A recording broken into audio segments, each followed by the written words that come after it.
Surprise! Surprise, everyone! Surprise! We're here early.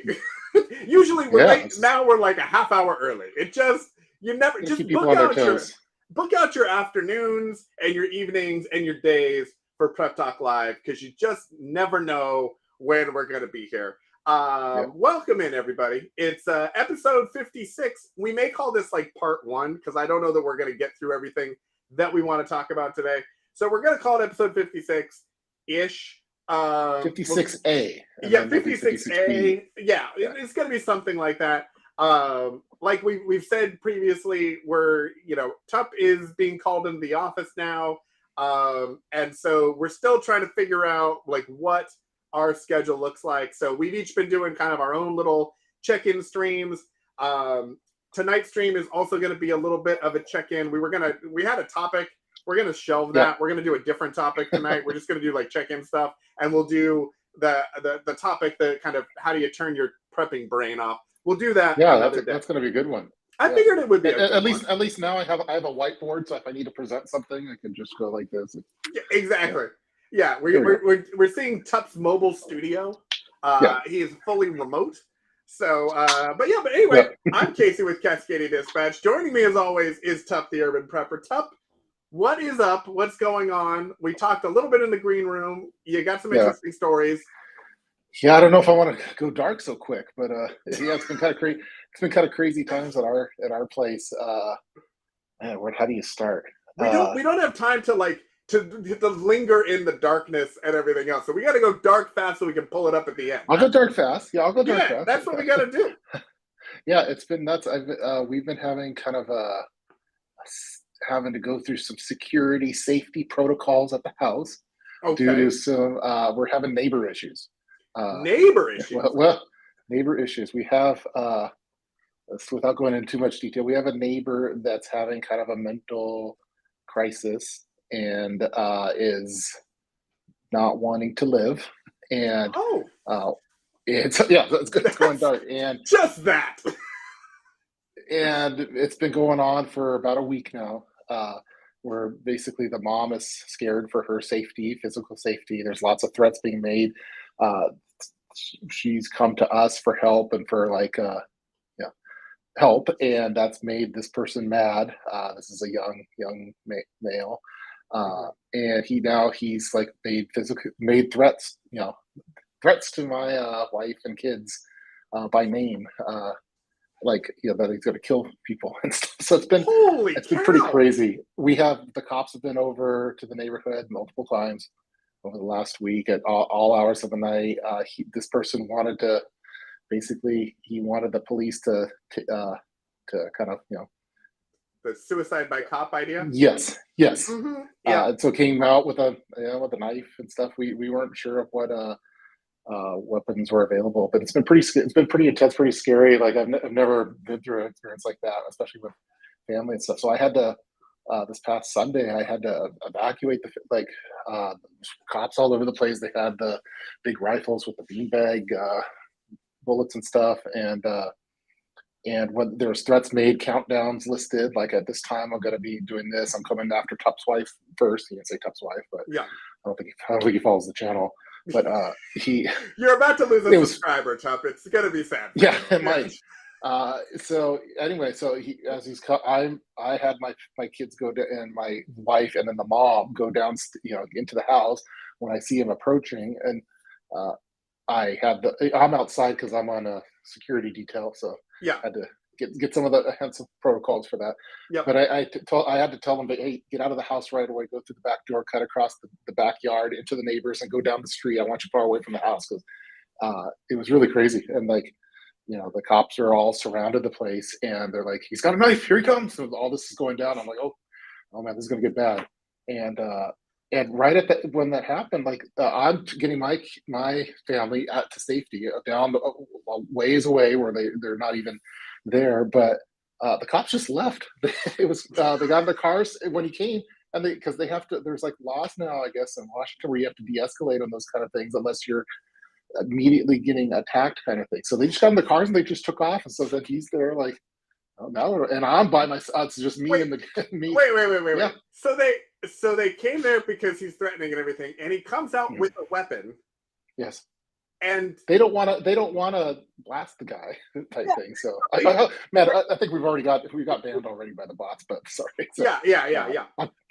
They don't want to do that, but there are certain things that I kind of felt like they left me out hanging dry out there because it's just me and this dude. Me and the mentally unstable weapon wielding person.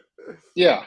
And I had my own self protection type stuff, but still, they split, and I wasn't expecting that at all. I was expecting, get on, hands, drop it. I was expecting all that stuff that you kind of see, but I guess they can't do that now. And so then at that moment, then there was he eventually goes back, and right at that time, then we have elderly neighbors, and the elderly neighbors are, hey, what's going on? And I'm like, get back in your house. And there's like a 95-year-old lady.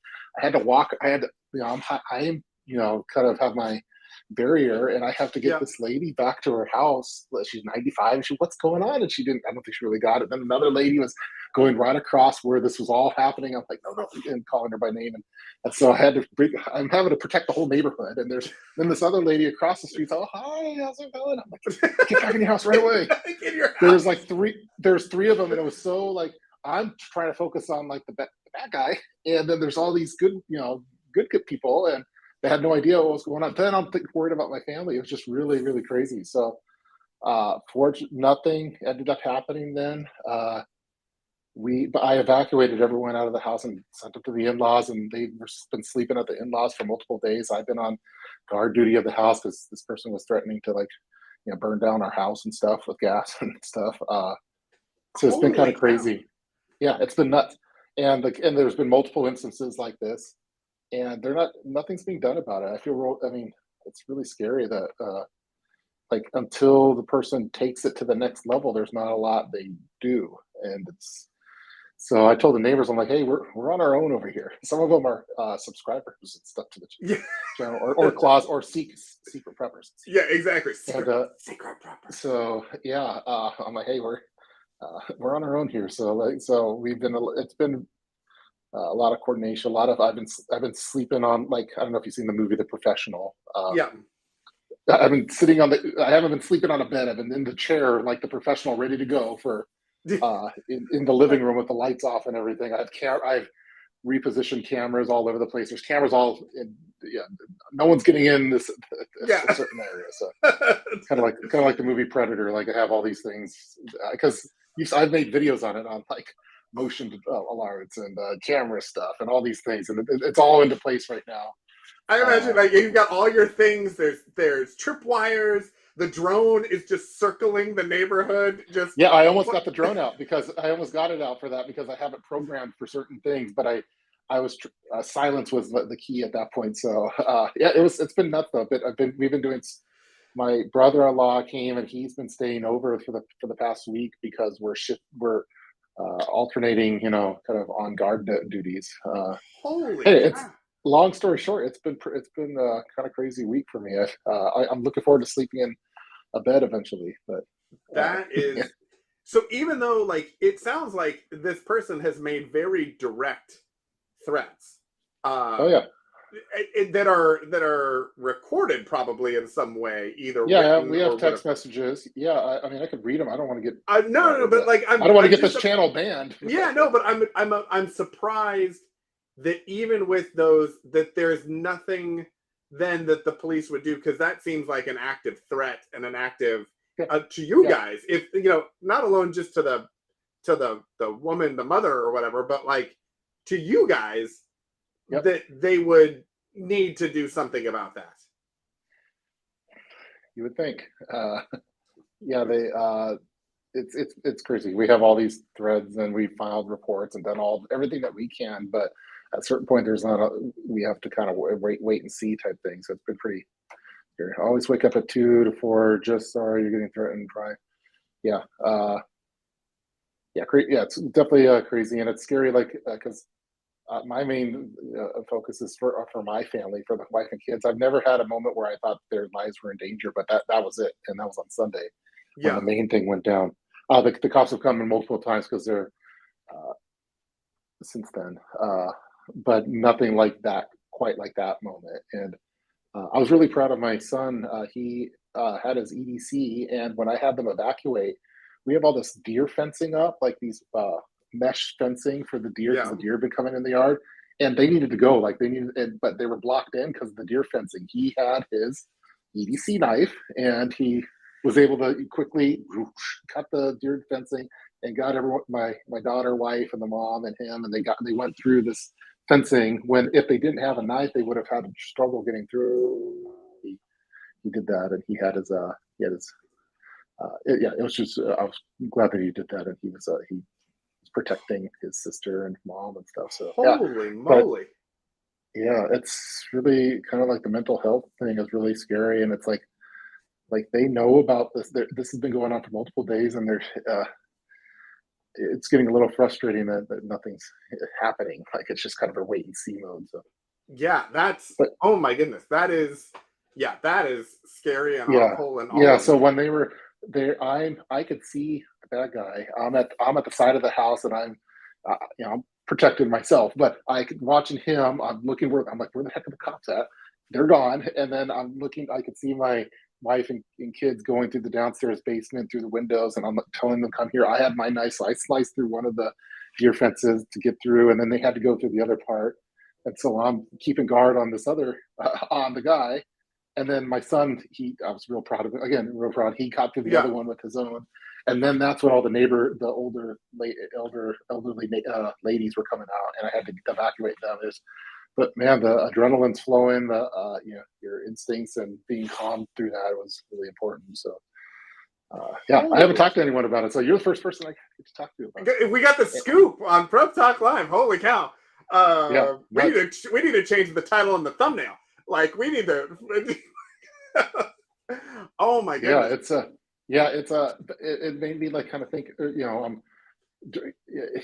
can make all these preps and these plannings and stuff, but when it's go time, like you never know when it's gonna something like that's gonna it was just like all of a sudden like, oh, this is happening like right now, and and you have to have your EDC ready to go. If my son didn't have it, or if I didn't have it, we would have probably been in a pickle. So that's why I went on all my EDC stuff, and I'm glad that I made that switch. As far as if it's not on me when I'm in the bathroom, it's not my EDC. So, and I've been telling that to my son, and so I'm glad that he's starting to carry more. Now he wants to carry even more stuff, and eventually I'll have to make him a PDF or something for the kids' one. Make him a PDF.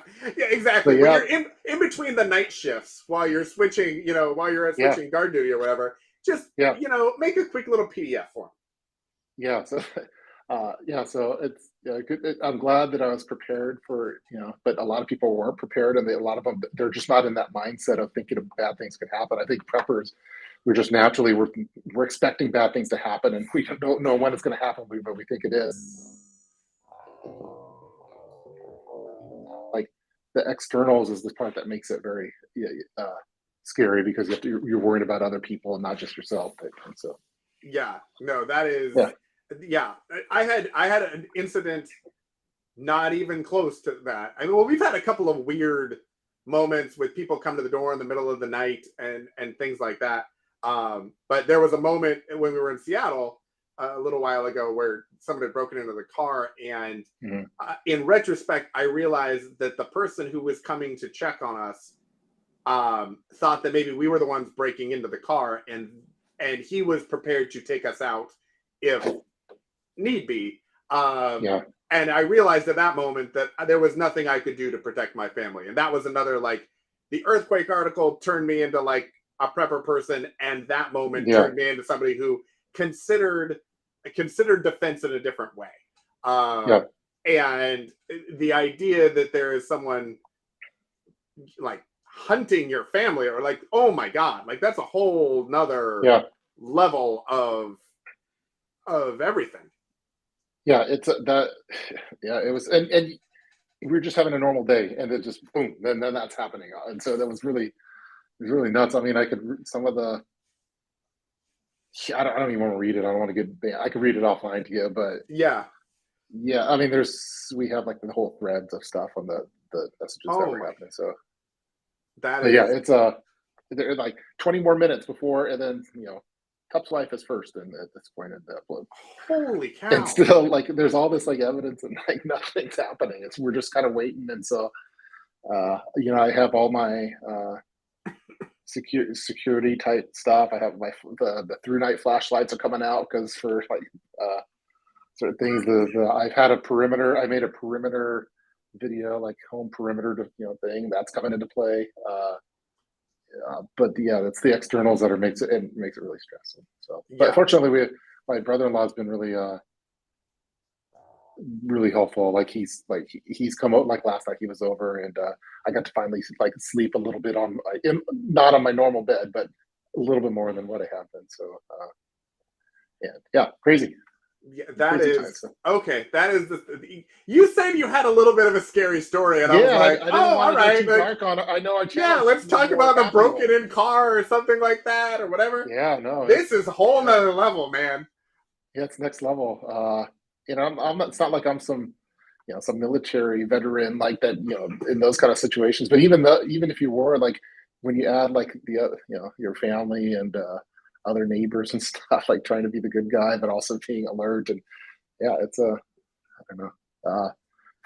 I think I handled the stress pretty well. Like my wife's not as good at that kind of stuff. She kind of gets short circuits during those kind of moments. So, and I was really proud of my son that he didn't. He was alert.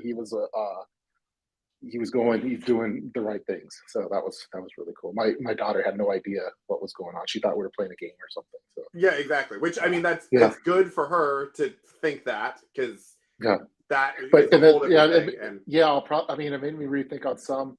It's not like when this was going on and when the bag, like, hey, grab your bug out bags. Like that never came in. Like, get out, like, right away. But yeah, exactly. My daughter, just like, run. Yeah. And she didn't have shoes because she wasn't expecting it, so she's having to escape without shoes on, and that. So there's some little tweaks we might have to make on certain, like if maybe not a bug out bag, but another grab and go type thing. Another problem that we had is the cell phone, the communications during that, because at the time my cell phone was like on 15% charge, and we were. And I wanted to track because we have Life 360 on some of the devices. So I wanted to track where they were at, so I knew, but I was losing battery. So then I'm having to be selective on that. So I think, I don't know if I should have some kind of mini grab and go that's like at the door. So it's like a basic power, and I don't know. It made me think about some stuff. It's probably good to strategize, but. Yeah, I feel like we're going to have, there's going to be we're going to have follow-up episodes of forget the prosthetic leg in the desert idea. It's like, okay, what do we all need to have at the door? What do we need to have at the back door? What do we need to have in a shed in the backyard? What do we need to have at a neighbor's house? Like, holy cow. It made me rethink all that kind of stuff. Like, because again, like, get my evacuation kit or get my bug out bag, or like, I need my water filter. Like that we weren't. It was like, get the safety and get protection type stuff, and then I need to be able to communicate. And there's there was a scary part where my wife and the lady, I told them to leave and they left, and they left their phones too. And so, but then I didn't have a way of contacting. So I might have to put like an Apple AirTag or something in some kind of kit, like something. It has to be small, but it's getting the mind churning on what to do for those kind of things, because you never know when something bad's going to happen. But let alone an earthquake or the other emergencies that could happen. But you never know when some your neighbor could be having a bad day, could be having a bad, prepare for the unexpected for sure. So anyway, that's been my week. Wow. How are you doing? And I'm going to a wedding in a little bit. So yeah.